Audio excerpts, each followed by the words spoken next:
Assalamualaikum warahmatullahi wabarakatuh.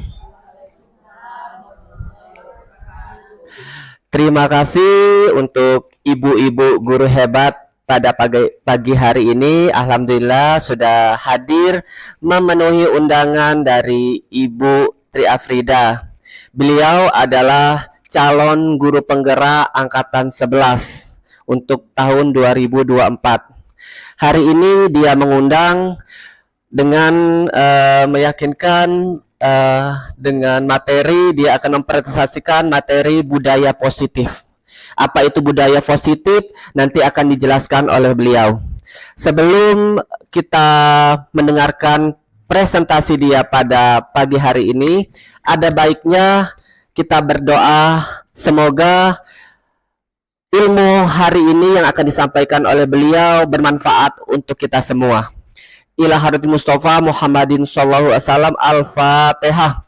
A'udzubillahi minasyaitonirrajim. Bismillahirrahmanirrahim. Alhamdulillahirabbil alamin. Arrahmanirrahim. Maliki yaumiddin. Iyyaka na'budu wa iyyaka nasta'in. Ihdinas siratal mustaqim. Siratal ladzina an'amta 'alaihim ghairil maghdubi 'alaihim waladdallin. Amin.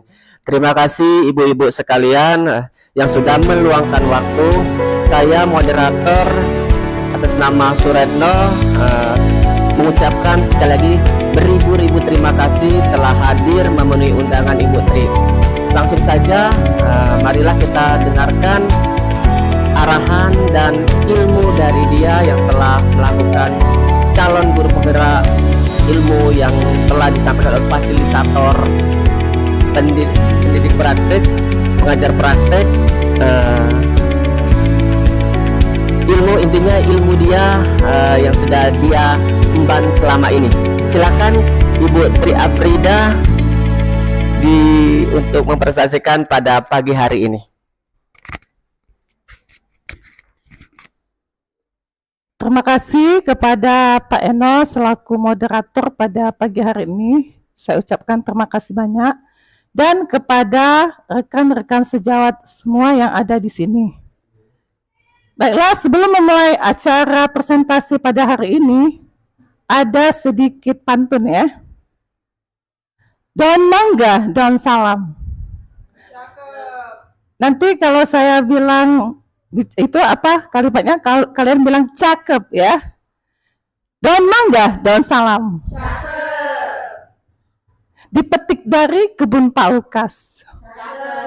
Saya ucapkan salam, mohon dijawab dengan ikhlas. Assalamualaikum warahmatullahi wabarakatuh. Waalaikumsalam warahmatullahi wabarakatuh. Ya, sekali lagi saya ucapkan terima kasih kepada teman-teman yang telah hadir untuk melihat presentasi pemaparan saya pada hari ini.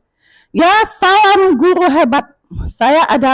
Nama saya Ibu Tri Afrida, SPD MSI dari SMA Negeri 16. Pepatah moto kami adalah CGP adalah tergerak, bergerak, dan menggerakkan. Salam guru hebat. Baiklah, di sini saya akan memaparkan presentasi saya pada hari ini. Menyebarkan pemahaman dan pengalaman penerapan budaya positif. Baiklah, di sini saya akan memperkenalkan fasilitator kami. Mohon Pak Dian, Pak Dian sama Bu Putri. Ini adalah fasilitator kami, Dian Perdana Putra, yang telah membimbing kami pada saat kami melaksanakan CGP dan Zoom. Yang kedua yaitu Ibu Putri Kusumawardani, Ibu Putri yang sangat cantik sekali yang telah membimbing saya dan teman-teman CGP. Saya ucapkan terima kasih kepada Ibu Putri. Nah, di sini saya mulai pemaparannya dengan konsep utama budaya positif. Apa itu konsepnya? Yang pertama, perubahan paradigma belajar. Disiplin positif, motivasi perilaku manusia, kebutuhan dasar manusia, posisi kontrol restitusi, keyakinan kelas, dan segitiga restitusi. Nah, di sini kita lihat profil pelajar Pancasila. Nah, di sini saya ingin, masih ada yang tahu nggak apa itu profil pelajar Pancasila? Ya, kepada teman-teman yang disebut dengan P5.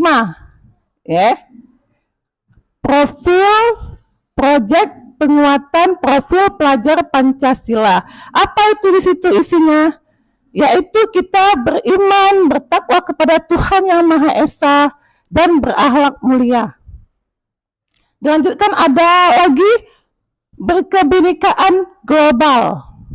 Ya, kita bisa mandiri kepada siswa, kreatif, bergotong royong, dan bernalar kritis. Nah, yang di sini kita inginkan kepada siswa-siswa, ya, dan kita menginginkan murid itu yang kritis, ya, bernalarnya kritis, bergotong royong, sesuai dengan profil pelajar Pancasila. Nah, di sini pembelajaran dengan paradigma baru. Pembelajaran dengan paradigma baru dirancang berdasarkan prinsip pembelajaran yang berdiferensiasi, sehingga setiap siswa belajar sesuai dengan kebutuhan dari tahap perkembangannya untuk mewujudkan profil pelajar Pancasila. Nah, di sini ada disiplin positif. Sebagai pendidik, tujuan kita adalah menciptakan dan memiliki motivasi intrinsik, bukan ekstrinsik. Nah, di situ apa maksudnya? Ada yang tahu? Motivasi intrinsik, tapi bukan ekstrinsik. Coba teman-teman, Bu Eka. Bu Eka. Ya, motivasi. Ya, coba Ibu Pau. Ya. Ya, bukan ya. Ya, artinya bagus sekali. Terima kasih kepada Ibu Fauziah. Ya, benar sekali, motivasi artinya bukan eksternal, artinya bukan di luar ya. Jadi berasal dari dalam diri kita sendiri, baru kita bisa memotivasi. Kalau kita sendiri tidak bisa memotivasi diri kita sendiri, bagaimana kita untuk kedepannya atau keluarnya? Ya, lanjut ya. Anak-anak yang memiliki disiplin diri sehingga mereka bisa berperilaku dengan mengacu pada nilai-nilai kebajikan universal. Tujuan mulia dari penerapan disiplin positif adalah agar terbentuk murid-murid yang berkarakter, berdisiplin, santun, jujur, peduli, bertanggung jawab, dan merupakan pembelajar sepanjang hayat sesuai dengan standar kompetensi lulusan yang diharapkan. Nah, di sini berkarakter ya. Berkarakter itu Ibu Rani, gimana Bu? Maksud yang ini, murid yang berkarakter, berdisiplin, santun. Menurut Ibu Rani gimana?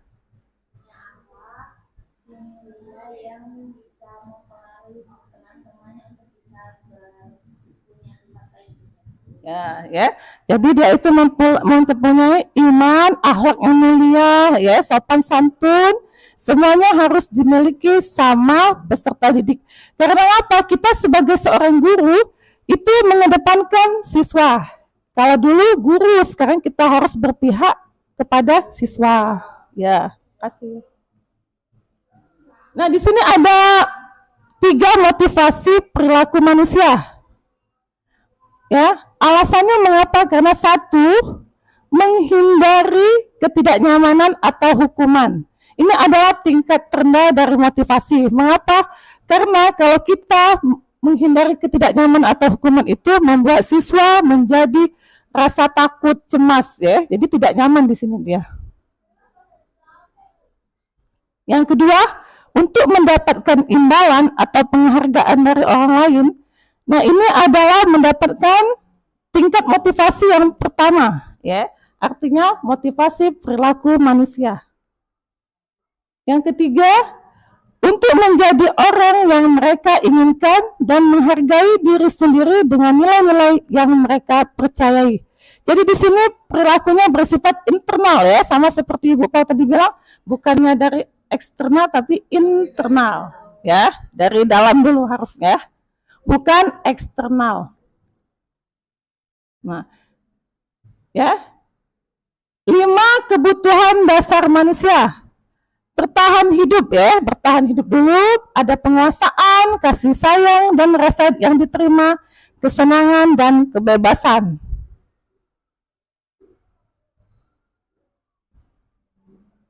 Lima kebutuhan dasar manusia, ya, yaitu dengan nilai kebajikan atau melanggar peraturan. Hal itu sebenarnya dikarenakan mereka gagal memenuhi kebutuhan dasar mereka. Satu, kebutuhan bertahan hidup atau disebut dengan survival adalah kebutuhan yang bersifat fisiologis untuk bertahan hidup, misalnya kesehatan, rumah, dan makanan, ya, sebagai bagian proses reproduksi termasuk kebutuhan untuk tetap bertahan hidup, ya. Baiklah, di sini saya lihat kayaknya ada yang ini ya, ada yang kurang bersemangat. Coba semangat lagi, kita ice breaking ya. Ya, biar suasananya agak ceria, ya. Mulai. Ya, tetap semangat ya. Ya, kita mulai ya. Tepuk, wow. Kasih we. Ya, tepuk, wow. Kasih we. Kasih o. Kasih we. Wow. Coba ulangi lagi tengah sejarah kita. Coba ayo siapa yang mau maju? Coba Ibu Jessica. Ibu Jessica dan Ibu Fauzi aja sebentar. Oke, terima kasih. Ayo kita mulai. Ya, kita mulai ya. Ya. Ya, dari sana. Ya, kita beri tepuk tangan dulu ya. Ya, kita mulai ya. 1, 2, 3. Tepuk. Wow. Kasih. Kasih oh. Kasih we. Wow. Terima kasih. Saya kasih nilai A+ itu. Ya, enggak kalian lebih. Nah, kita lanjut yang kedua ya.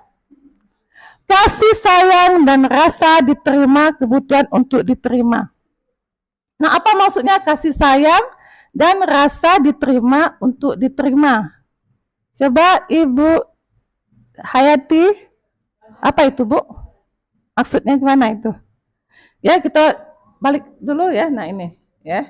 Nah, kebutuhan bertahan hidup artinya ini 5 kebutuhan dasar manusia. Kita masuk ke poin kedua. Kasih sayang dan ya, apa Ibu Rani? Dengan orang lain, keinginan untuk tetap terhubung dengan orang lain. Ya, makasih Bu. Ibu Hayati.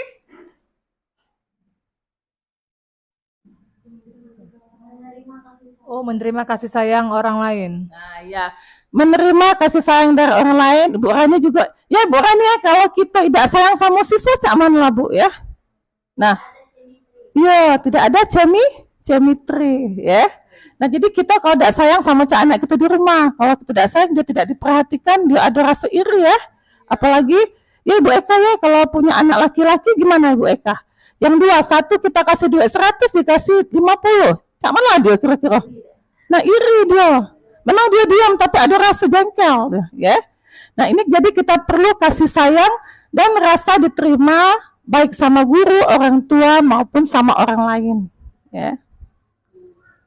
Yang ketiga, penguasaan atau kebutuhan pengakuan atas kemampuan. Nah, yang ini berhubungan dengan kekuatan untuk mencapai sesuatu, menjadi kompeten, terampil, diakui atas prestasi dan keterampilan kita, dengan memiliki rasa harga diri. Yang keempat, kebebasan atau kebutuhan akan dipilih. Anak-anak dengan kebebasan yang tinggi menginginkan pilihan.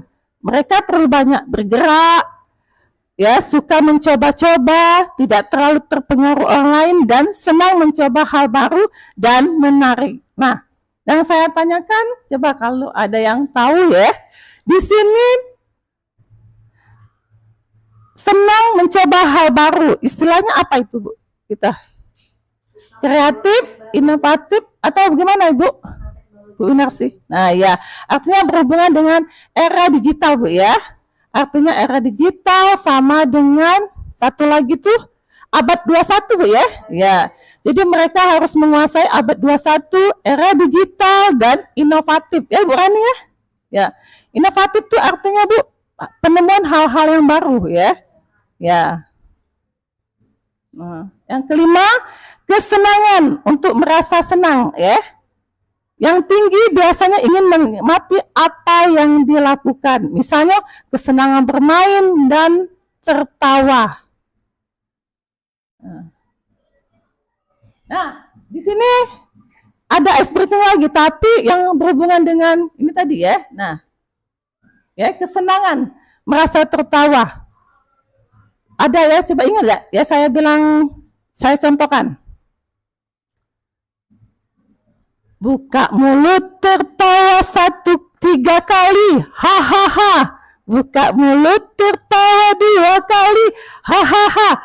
Buka mulut tertawa 1 kali, ha. Buka mulut tertawa tanpa suara.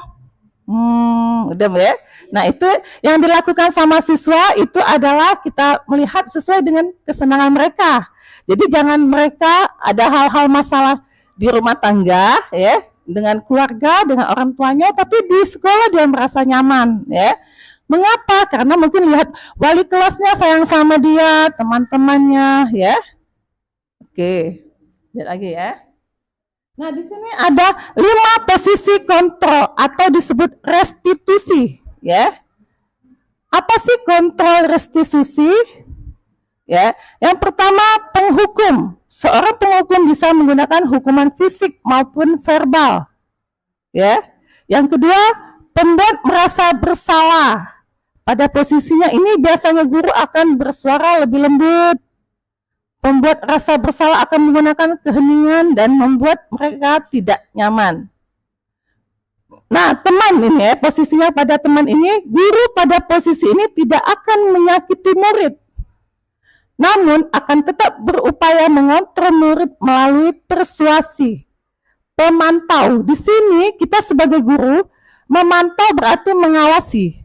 Pada saat kita mengawasi, kita bertanggung jawab atas perilaku orang-orang yang kita awasi.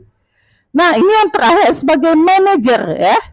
Posisi di mana guru berbuat sesuatu bersama dengan murid, mempersilakan murid mempertanggungjawabkan perilakunya, mendukung murid agar dapat menemukan solusi atas permasalahannya sendiri. Nah, ini dinamakan 5 posisi kontrol restitusi. Apakah ibu-ibu pernah mengalaminya di kelas? Ya, pernah ya. Jadi banyak masalah atau hal-hal yang kita tidak tahu, tapi sesuatu yang muncul misalnya berkelahi di depan kelas itu menjadi suatu masalah bagi kita ya Bu ya. Nah, contoh penerapan 5 posisi kontrol. Misalnya kasus murid ya, Arta yang terlambat hadir di sekolah. Baiklah di sini kemarin saya membuat sebuah video drama. Coba Ibu Jessica tolong dikeluarkan dulu ya. Posisi kelas 11.2 yang terlambat datang pada saat saya mengajar di kelas. Ya, tolong kepada ibu-ibu tolong perhatikan.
Kenapa kamu hari ini telat terus ya? Jadi nanti Nada tolong ke ruangan ibu ya, nanti ketemu ibu ya. Oke Nada, terima kasih sudah memenuhi panggilan ibu dengan datang ke ruangan ibu. Iya ibu. Nada, kamu tadi sudah datang terlambat kan? Iya, Ibu. Oke. Tadi selain pelajaran Ibu, sudah berapa kali Nada terlambat? Seingat Nada sudah 5 kali Ibu terlambat. Oh, 5 kali ya. Terlambat itu menurut Nada suatu kesalahan atau bukan? Iya, Ibu, suatu kesalahan. Nah, jadi terlambat itu suatu kesalahan kan? Jadi, habis ini kita akan cari solusi bersama-sama ya, agar Nada tidak terlambat lagi ke sekolah. Iya, Ibu. Waktu Nada terlambat, Nada pasti punya alasan kan? Iya, Ibu. Nah, jadi Nada itu tadi ketinggalan bus, terus Nada juga bangunnya kesiangan. Oke, ya, seandainya Ibu di posisi Nada, pasti Ibu kesiangan. Karena apa?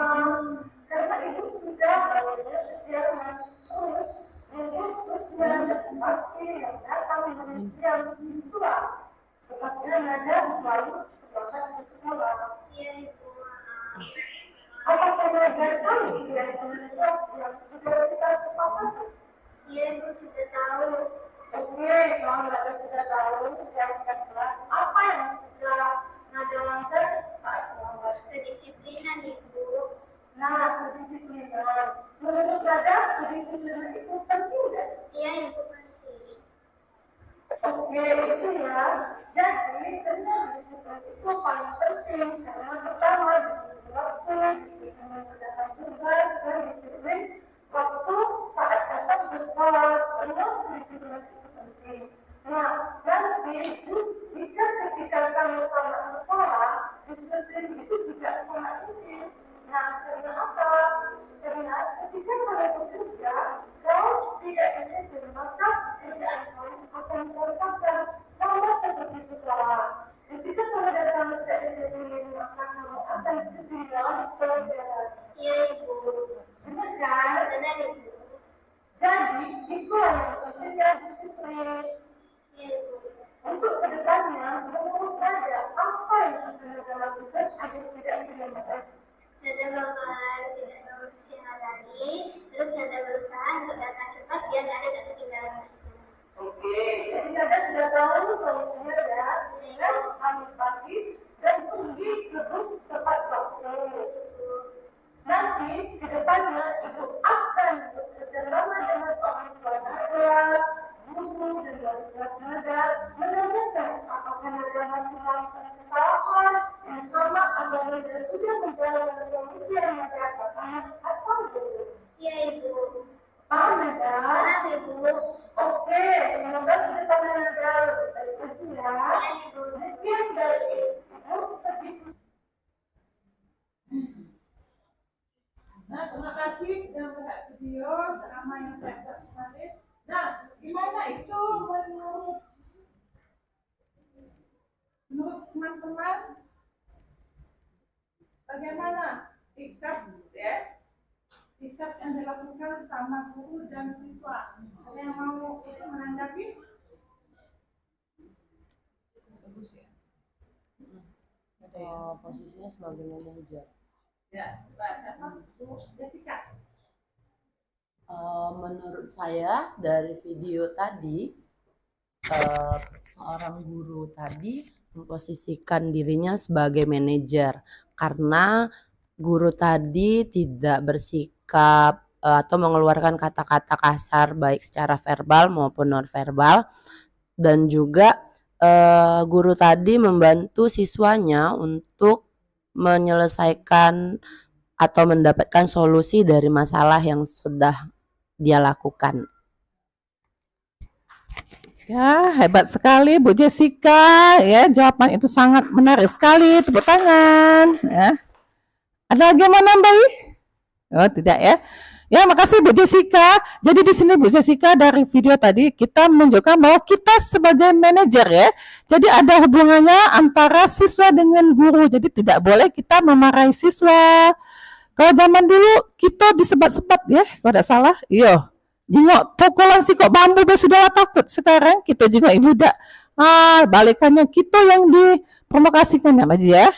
Jadi di sini sangat benar sekali, yaitu contoh dari video yang pertama tadi kita sebagai manajer. Lanjut ya, yang kedua.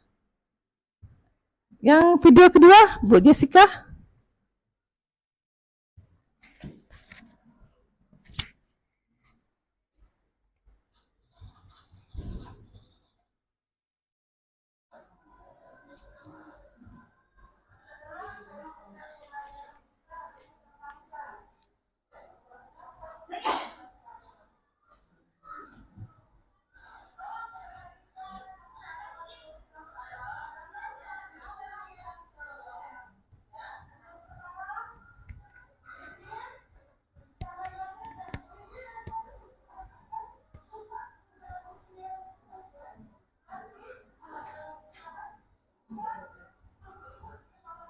Ya, betul.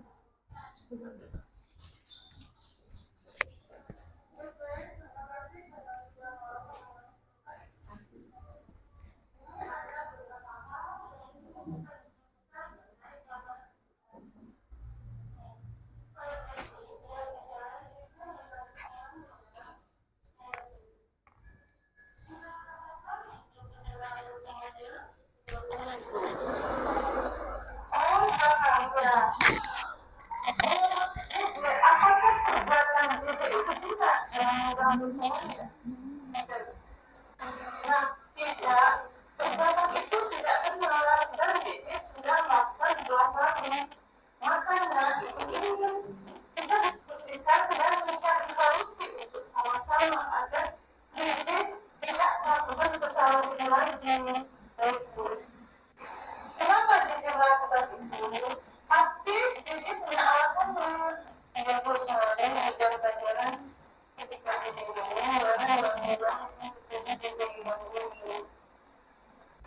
oh gitu. Lalu apakah kamu tidak membuat JJ saat menggunakan tadi sampai harus bertanya kepada orang? Perhatikan tetapi tidak begitu jelas. Oh seperti itu. Ya, mungkin kalau itu di posisi JJ itu akan bertanya pada jadi, JJ bisa lakukan hal yang sama seperti teman-teman yang lain. Jika kedua pelajaran yang menurut JJ, bagaimana caranya agar JJ ke depannya tidak mengulangi kebaikan kelas saat pelajaran? JJ memang sering memperhatikan diri dan sering memperhatikan teman. Permisi, Bu. Ya, silakan. Maaf, semuanya perlu ditanyakan. Ya, silakan. Sekarang, kita harus minta maaf kepada yang lain. Maksud ya, dari silakan.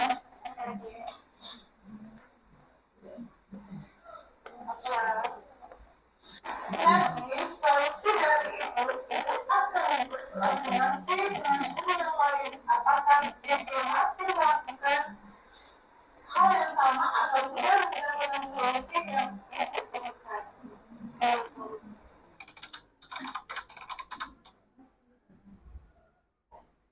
Nah, terima kasih ya telah menyaksikan video drama saya yang kedua. Nah ini, coba siapa yang bisa. Terima kasih sudah melihat video penampilan saya drama kedua. Nah, coba ini siapa yang bisa menyimpulkan mengapa dibuat seperti itu ya, dan terakhir apa? Nah, ya.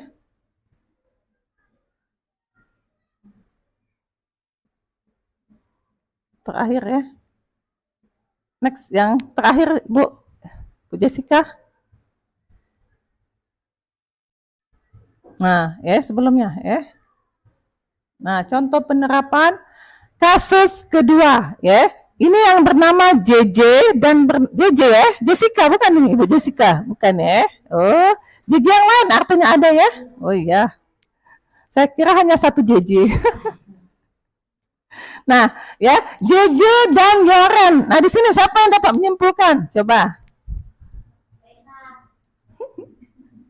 Coba. Ibu Eka ya? Apa Bu Pau ini? Ibu, yang dekat ini Ibu JJ ya? Ibu Hayati, Bu Hayati. Bu Hayati. Bu Hayati. Bu Hayati. Ya, sambil kita menunggu Males pula kamu ya kalau nak ice breaking terus ya. Ya ngantuk ya. Ya, Ibu Hayati silakan Bu. Nah, Kesimpulan yang dilihat dari video tadi, video yang kedua, dalam penerapan program disiplin positif, hendaknya guru memiliki standar kepribadian, profesional dan sosial yang baik, di mana guru mampu berefleksi pada posisi kontrolnya saat ini bagaimana perjalanan dirinya sebagai seorang among atau posisi manajer yang menuntun murid-murid menjadi insan yang mandiri, merdeka, dan bertanggung jawab. makasih Bu Hayati. Ya, jadi di sini berdasarkan penerapan video yang kedua tadi ya, ini merupakan disiplin positif ya. Jadi kita menyuruh kepada murid untuk melakukan disiplin positif ya. Nanti di sini ada slide-slide berikutnya yang saya akan jelaskan keyakinan kelas, kesepakatan kelas ya. Nah, di sini guru memiliki standar kepribadian, profesional dan sosial yang baik, di mana guru mampu berefleksi. Ya, gimana itu berefleksi, Bu Eka?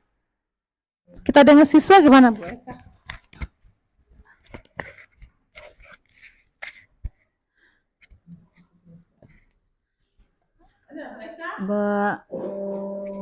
Maksudnya mampu mengulang atau merefleksikan, bereaksi terhadap sesuatu yang sudah terjadi. Jadi kita dengan siswa itu ada interaksi antara guru dan siswanya, sehingga sebelum kita menyelesaikan masalah, siswa tersebut tidak merasa takut dengan kita. Jadi kita harus lebih mengayomi kepada siswanya. Mengemong, Bu ya? Iya. Ya, mengayomi atau mengemong katanya ya, sama seperti anak bayi ya. Apalagi Bu Fauzia punya anak semua laki-laki sama ya kita ya. Iya, kita bertiga ya. Lanjut ya. Nah, jadi guru mampu berefleksi pada posisi kontrolnya saat ini, bagaimana perjalanan dirinya sebagai seorang among atau posisi manajer yang disebutkan sama, yang diberi jawaban kepada sama Ibu JJ tadi ya, yang menuntun murid-murid menjadi insan yang mandiri, merdeka, dan bertanggung jawab.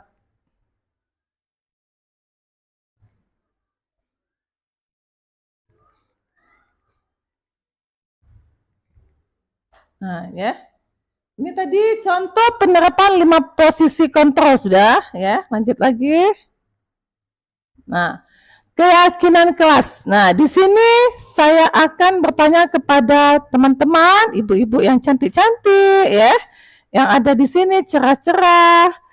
Kalau saya lihat hari ini sudah kita memenuhi tadi, ada ice breaking-nya ya, sudah menyantap makanan ya Bu ya, minum diatur ya Bu ya. Nah, di sini coba di dalam kelas, apakah kita sudah membuat keyakinan kelas? Coba siapa Bu? Angkat tangan.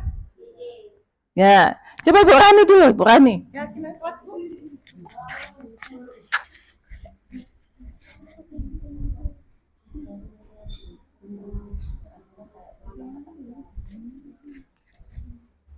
Keyakinan kelas adalah dengan membuat kesepakatan kelas di mana anak-anak siswa-siswa sadar tentang mendisiplinkan diri, tapi berasal dari dalam dirinya kesadaran itu. Iya. Makasih Bu Rani yang cantik. Nah, ya di sini keyakinan kelas yang dibilang Ibu Rani tadi, bahwa kita itu adanya yang ada di dalam Bu ya, bukan di luar. Kalau di luar kita beda, artinya kita ini harus memposisikan diri kita dulu, baru apakah kita bagus, apakah kita baik ya. Kalau di luar itu sudah jauh ya, artinya bukan di lingkungan sekolah, artinya di luar. Jadi keyakinan kelas merupakan salah satu disiplin positif yang dapat untuk diterapkan dalam membangun budaya positif di lingkungan sekolah. Di sini guru membuat keyakinan kelas berdiskusi dengan murid. Nah, di sini siapa yang di kelas itu sudah melakukan diskusi dengan murid? Ya, Ibu Hayati, jelaskan Bu secara detail atau singkat. Berdiskusi dengan murid, contoh pada saat pemilihan ketua kelas atau perangkat kelas, anak-anak itu kita ajak berdiskusi. Jadi jangan dikasih tugas tanpa diskusi dulu. Kita tanya nih ke anak, bersedia enggak dia jadi ketua kelas atau jadi perangkat kelas. Jadi kalau dengan cara kita berdiskusi, kita voting dengan suara terbanyak, berarti hasil yang kita dapatkan itu hasil dari kita berdiskusi dengan murid. Ya, sangat bagus sekali ya jawaban Ibu Hayati yang cantik jelita, manis dan tidak sombong ya. Ya, Ibu Hayati. Ya, terima kasih. Artinya Ibu sudah menerapkannya Bu ya di dalam kelas Bu ya. Nah, ibu-ibu yang lain gimana? Coba sebelahnya Ibu Winarsi, silakan Bu. Berdiskusi di dalam kelas itu misalnya dalam berupa pelajaran. Ya Bu ya. Misalnya kita ingin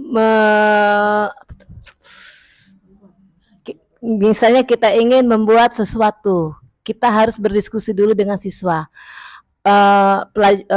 Masalah apa yang kita akan bahas, misalnya dalam sebuah laporan, misalnya itu pelajaran itu tentang laporan, misalnya membuat suatu laporan, kita harus tahu unsur-unsurnya, cara-caranya bagaimana cara membuat laporan, apa laporan itu sangat baik atau bermanfaat untuk siswa tersebut. Kalau misalnya laporan itu sangat baik dan bermanfaat, kita harus membuat laporan tersebut.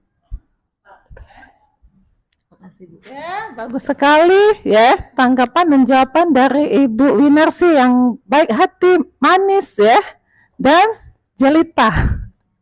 Ya, nah di sini artinya kita menjelaskan dulu kepada siswa, baru kita ajak diskusi. Ibu Hayati bilang tadi ada voting pemilihan wali kelas Bu ya. Ya, ketua kelas dan wakil sekretaris dan perangkat kelas ya. Yang kalau kita Ibu Hayati, kalau IPA sama biologi itu mengadakan adanya nanti metode ilmiah. Jadi kalau sudah berdiskusi hasilnya ada merumuskan masalah ya, membuat rencana dulu, mengumpulkan data dan membuat kesimpulan ya. Begitu juga Ibu Winarsi ya Bu ya. Kalau bahasa Indonesia itu kan nanti ada rancangan Bu ya, proses-prosesnya ya. Membuat laporan, ya sudah diskusi lanjut kita membuat laporan Bu ya. Yang mana siswa itu akan berdiskusi. Lanjut ya. Nah, guru membuat keyakinan kelas dengan merumuskan peraturan jadi kenyataan. Nah, di sini bagaimana menurut ibu-ibu di sini? Ya. Oke, tentang merumuskan peraturan, itu kan kita kesepakatan awal nih, kan? Makanya siswa tadi diajak berdiskusi tentang peraturan-peraturan yang apa boleh dan tidak boleh dilakukan siswa selama di kelas, misalnya. Contohnya, kita rumuskan, ambil keputusan atau yang paling banyak, itulah yang jadi peraturan yang diberlakukan di dalam kelas. Jadi dengan keyakinan kelas yang sudah kita buat bersama, disepakati bersama, artinya semua peraturan itu harus ditaati oleh warga kelasnya, tidak hanya oleh siswanya saja, tetapi juga oleh gurunya yang terlibat sebagai manajer yang membuat peraturan bersama siswa.